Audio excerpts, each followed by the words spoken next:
Hey, my name is Sean McCoy.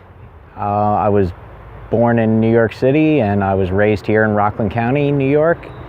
I'm an avid sports fan. I would say my favorite sport is probably American football. I'm a pretty hardcore Jets fan. I'm a season ticket holder. I'd say baseball is probably the next. I played baseball my whole life. I'm a big Mets fan. Not a great year, but and I also enjoy hockey, and I'm a fan of the New Jersey Devils. I have stories about all of them. I would say football, I'm pretty amped. This weekend, the first preseason game for the Jets is coming up. My uncle kind of got me into it. He was a season ticket holder and used to take me and my brothers to games when we were kids. And my dad would come too, and it was an experience for just all the guys. It was kind of like Awesome. the tailgating, the food. It wasn't even really like at that point in time, like when we were so young, it didn't like the Jets became my team, but those experiences, it wasn't so much the fandom, it was more of the experience, the game experience. And the same with my other teams, with baseball. My other uncle, one day for my birthday, asked me I could choose either a Yankee game or a Met game to go to. And my dad was a Yankee fan, so he had took me to a couple Yankee games. I hadn't been to Shea Stadium yet, so I was like, yeah, let me go to a Met game.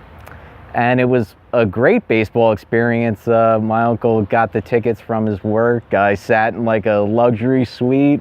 Everyone was giving me baseball cards. It was, and then after the game, when we were leaving, Hojo signed my baseball glove. So it was I was a Met fan from there. Perfect moment. Yeah, and with hockey too, there was I got a lot of game experience. The Devils did a lot of things with the American Diabetes Association. I'm a diabetic. Mm-hmm. So they gave like free tickets to my dad and stuff, and me and my brothers used to go to a lot of games, and we had like events with like players and stuff like that. So it was part of the bringing it into like just all those game experiences as a young kid.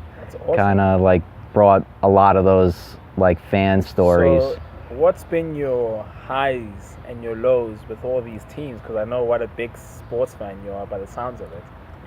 Well, I would say there's been a lot more lows than highs. But you're still in it. You're still committed. Yeah, I'm still committed. Yes, I'm definitely still committed. All my teams kind of haven't been having a great year this year currently. I would say the Mets were in the World Series a couple years ago, so that was pretty much a high. This year's they haven't really followed up to expectations. So what about that run was a high for you? What stuck out to you the most from that particular run that you'd like this current team to build on? I mean, obviously it's way halfway through the season right now, but for next year, surely there are things, there are pieces they could build on, to improve on that success. Well, I mean, injury has been a big problem, but on paper, the Mets have a great like starting rotation, and there was a lot of high expectations for them this year, and a lot of the guys just didn't. There was injuries, but they didn't meet up to that expectation. So they got to kind of take a step back during the off season and kind of like go over it. I mean, a lot of the potential is there, but I mean, I think pitching wins championships. I think baseball itself is kind of leaning away from that. There's been a ton of home runs in the game of baseball. But it's exciting for the fans, though. Oh, it definitely is. Because any game that's like 8-something, 8-4, 8-5, 5-8. maybe Bums on seats. I might be a little biased. When I played baseball during like my high school career and little league and stuff, I was a pitcher myself. So I do kind of lean a little toward the pitching side. Understandably so. But So, I mean, with the upcoming football season, what are you expecting from your ETS, Jets. Not a lot. It's more of a rebuilding time for the Jets.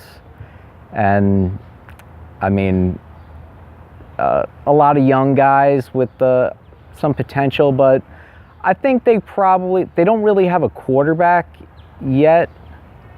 And I think this year is kind of seeing what they have in some of their young, talented guys. But I think this year is like giving those guys a lot of play time to see what they can do and what they have if they're going to have to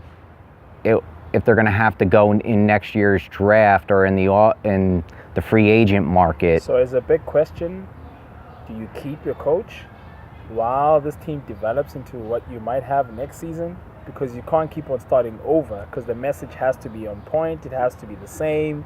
Every time there's a new coach coming in, the message changes. I do agree with you, but I think Todd Bowles is still the right guy right now.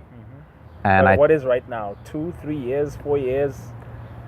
That might be too long. That might be too long, but I think he kind of coming into this was kind of left over with kind of like the Rex Ryan hangover for the Jets. Like a lot of that, kind of like when Rex Ryan got fired, I think a lot of his stuff kind of just got left on Todd Bowles' plate.